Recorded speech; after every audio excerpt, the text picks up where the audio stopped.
An important thing to keep in mind about the Android developer tools is that Google updates them quite often. So if you come to the main SDK site and click on this ADT link, which will take you to the page that tells you about the ADT plugin, it's going to tell you what the latest version is and also what has changed in this new version. Now, when I originally recorded this course, we were using ADT version 11. Well, since then, Google has released version 12, and I'm going to talk about what some of these new changes are. But in general, you're going to want to visit this page often to make sure that you're using the latest version of ADT. So I'm going to come over to Eclipse. Now, most of the changes that have happened in 12 deal with the UI editor, and they've actually really done some nice things to make working with this UI editor a lot easier. But they've also added a new feature in the XML wizard. So if I go to create a new XML file, I mentioned a couple of times in the course that there was no option for drawable, and we actually created an XML file manually. Now, this will completely work the way that I taught it by creating it manually, but we can now use this nice option for it. So let's say I wanted to create a rectangle using the drawing API. Well, I can create my XML, choose drawable, and now it's going to allow me to select from a whole bunch of different root elements. I can choose shape and click OK. And now it's created a blank shape XML file and put it into my drawable folder. So this is exactly what we did manually in the course, but it's now been automated with this nice option.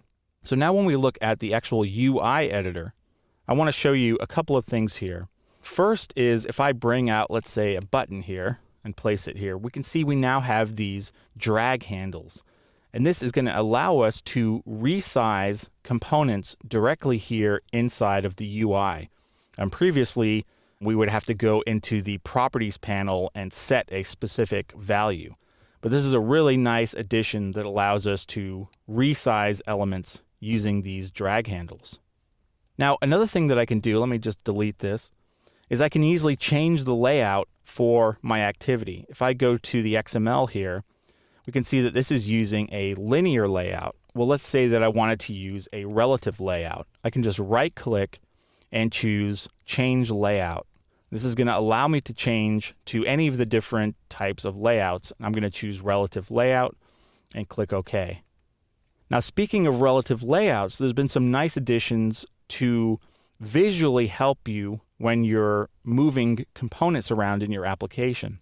So if I drag out a button widget, we can see I'm getting these green arrow indicators, and it's telling me what the values are going to be if I drop this widget right here. And we can see that little readout on the right is changing. I can see what those margin values are going to be. I can also easily center it here, and it's going to set the center horizontal and center vertical properties to true. I can also just drop it, anywhere here, and it's going to set those margin values for me. So if I come to the XML, we can see it set the margin left and top using device independent pixels, which is really nice. So let's say that I have this here, I drop it here, but I want this text view and my button to be wrapped inside of another container.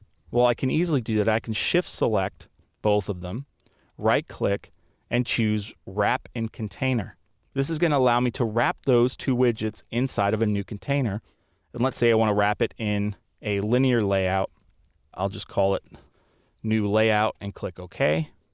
And now you can see that we have our two widgets that are wrapped inside of a linear layout.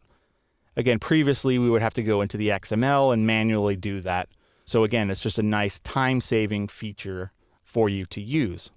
Now, another change involves how we deal with images and media. So let's say that I wanted to add an image view into my layout here. Well, I'm just going to drag it in and drop it. Now you'll notice that it immediately pops open a new window, which is the Resource Chooser window. And this is going to allow me to set the source of that image view equal to any of the resources that are in my project. And we can see that I actually get a preview of that resource. So here I have some photos from the exercise files, and I can click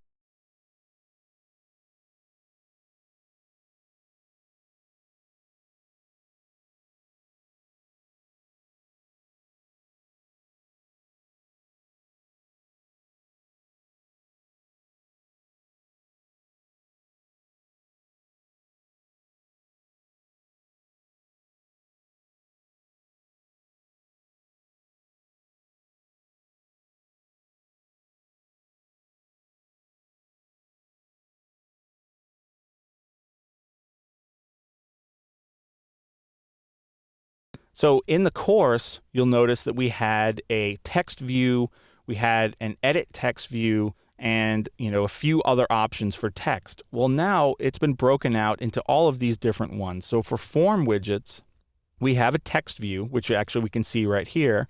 We have large text. If I place that there, we have medium text, and we have small text. So now what this is doing is these are all text view widgets. If I come into the main XML, we can see that the difference is this text appearance property has been set to text appearance large, text appearance medium, and text appearance small. So basically, you'll need to keep that in mind. But as we go through the course, remember I was using ADT 11, so we don't have these other options, which is basically just a text view, but it just has that text style applied to it. So for text fields, these are now all of the edit text fields. Now there is only one edit text field widget in Android. So if I drag this out, we can see that we have a edit text field here, and let me just make it span across. And this is the text field that we use to input text. Well, in version 11 of ADT, again, we just had an edit text that we could drag out.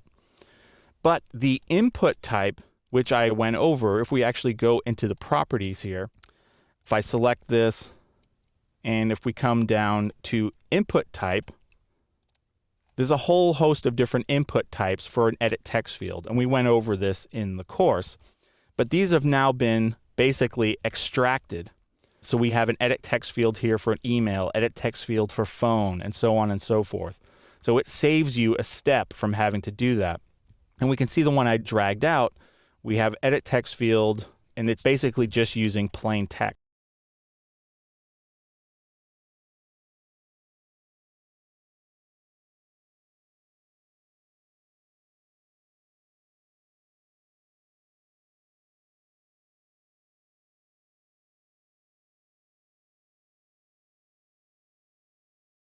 So that's really all these different options are. It's basically just an edit text widget with the input type already set for you.